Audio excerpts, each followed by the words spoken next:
Jessica Alupo, Vice President of the Republic of Uganda. I request protocol to escort Her Excellency. I have great pleasure in welcoming Her Excellency Jessica Alupo, Vice President of the Republic of Uganda. I invite her to address the Assembly. The President of the UN General Assembly, Excellencies, Heads of State and Government, the Secretary General of the United Nations, distinguished delegates, ladies and gentlemen. Mr. President, I congratulate you on your election as President of the 77th session of the UN General Assembly and assure you of Uganda's full support. I would like to thank His Excellency, Mr. Abdullah Shahid, for his stewardship of the 76th session, and I pay tribute to the Secretary General, His Excellency Antonio Guterres, for his commitment to the work of the United Nations. This session is being held in person for the first time since 2020, when the COVID-19 pandemic made it impossible. It is a timely reminder of the urgent need to strengthen international cooperation, collaboration, and solidarity for the world to take transformative actions to address the common challenges that include poverty, health, pandemics, climate change, food insecurity, and biodiversity loss, among others. As we celebrate 77 years of the United Nations, we need a revitalized organization that is fit for purpose. We need this organization stronger than ever before. We believe that multilateralism is a fundamental and crucial in addressing our common challenges. We believe that by acting together as nations in solidarity, the world can effectively address the current and emerging challenges. Responding to COVID-19 has taught us a lot. We should scale up cooperation in vaccine production capacity and resource mobilization to support efforts to mitigate the impact of COVID-19. We are thankful to our bilateral and multilateral partners that supported our response to the COVID-19 challenge.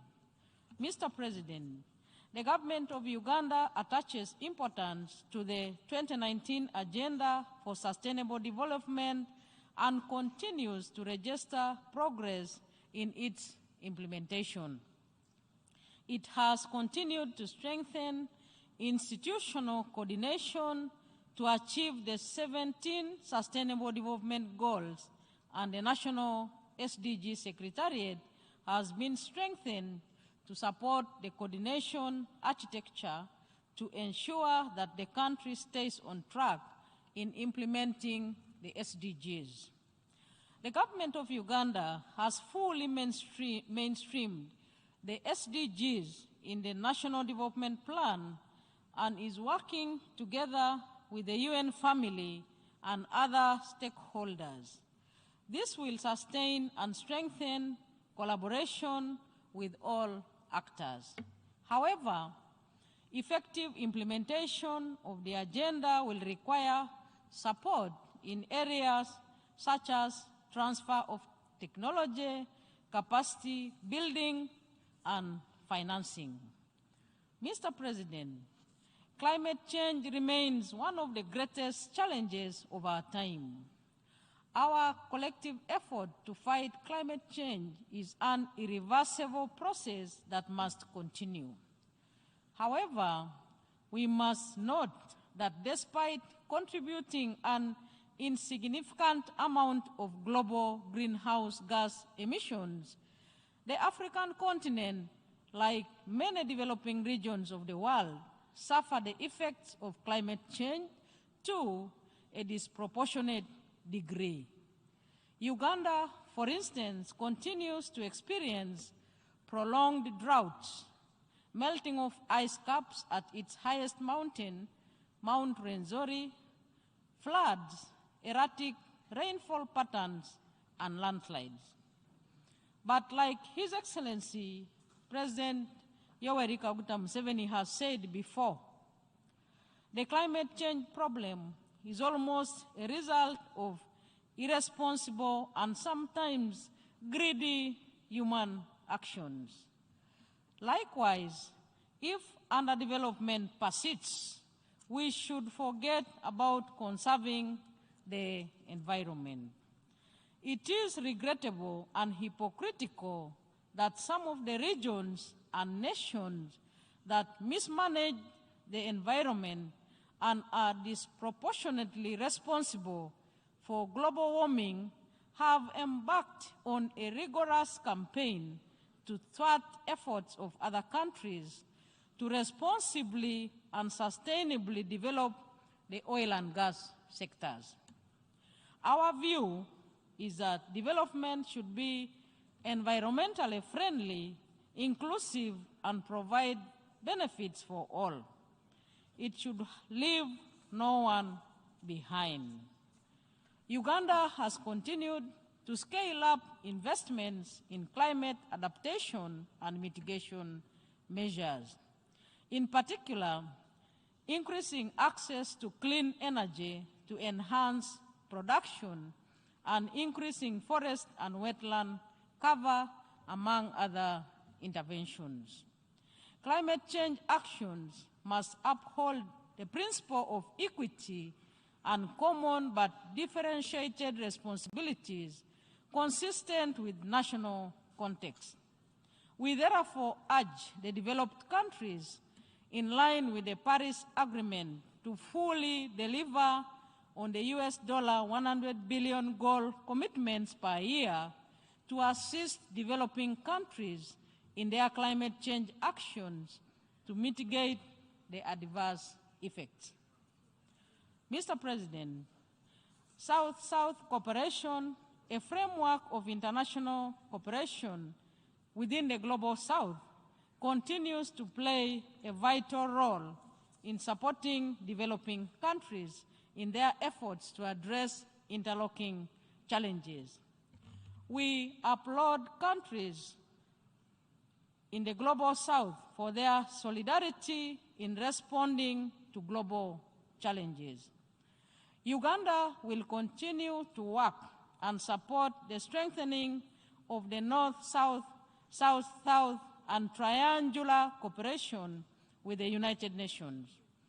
As host of the Third South Summit, we look forward to welcoming the leaders of the Group of 77 and China to Kampala from 10th to 12th December 2023.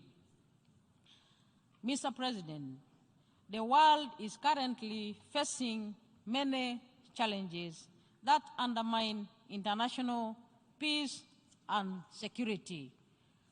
The Russia-Ukraine military conflict continues to cause more suffering, destruction, and displacement of the civilian population, mostly women and children. The longer it persists, the more suffering and destruction and displacement we shall witness. We are deeply concerned about the loss of lives and the serious humanitarian situation. Uganda supports dialogue with a view to reaching a peaceful resolution to the crisis. My president has said many times, I open quotes, we think the best way is to negotiate. Everybody who wants peace in the world should support negotiations in order to get a balanced peace that ensures safety for all. I close quote. Mr. President, terrorism is one of the major threats to peace, security, and stability, as well as social and economic development in the world today. No region of the world has been safe from the scourge of terrorism. Terrorism and violent extremism continue to bring death, suffering to innocent people. Terrorist groups such as Al-Shabaab and the allied democratic forces continue to commit terrorist acts in our region.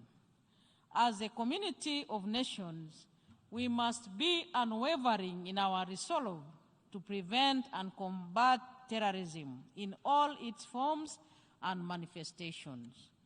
We should act in a coordinated manner at the national, regional, and global level to counter this threat. Uganda will continue to support and actively participate in the global and regional counterterrorism efforts. Mr. President, peace, security, and development are inextricably linked and should be pursued simultaneously. In the recent period, we have seen some progress in our quest for peace and security in our region.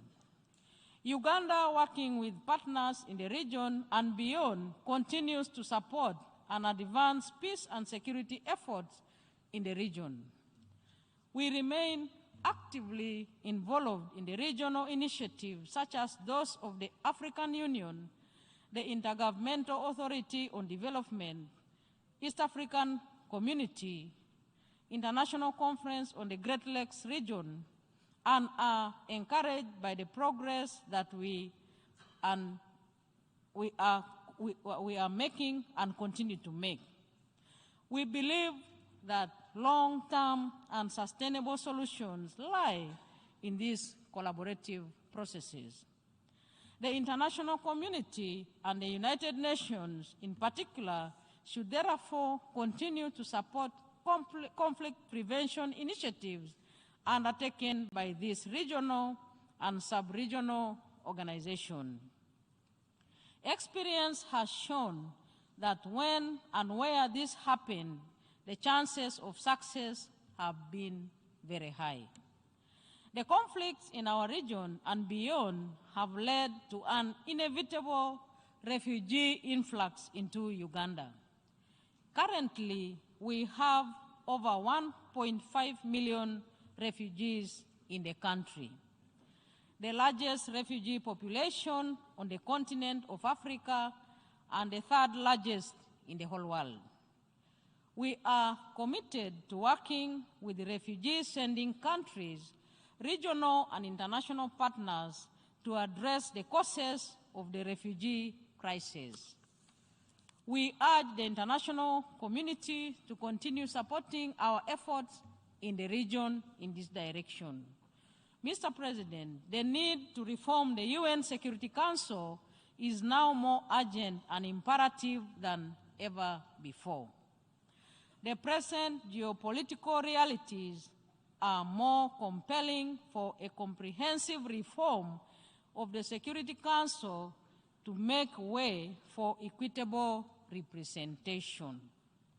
Africa, with more than 1 billion citizens and with over 70% of issues on the agenda of the Council, continues to suffer the historical injustice of having no representation in the permanent category of the Security Council and is underrepresented in the non-permanent category too. It is time this long-standing injustice and imbalance perpetuated by the present configuration of the Security Council is addressed. Uganda supports the comprehensive reform of the UN Security Council, and we urge member states to continue working towards achieving progress in the intergovernmental negotiations so that Africa can assume its rightful place in the Security Council. Mr. President, the non-aligned movement remains a strong pillar in addressing the global challenges within the United Nations. We remain actively involved in the NAM in line with its purposes and principles, In this regard, Uganda will continue collectively to work with other NAM countries to further strengthen the critical role that the movement plays within the United Nations. As the host of the 19th NAM Summit, we look forward to welcoming the leaders of the non-aligned movement to the next summit in Kampala, Uganda, from 5th to 9th December 2023. I thank you for your kind attention.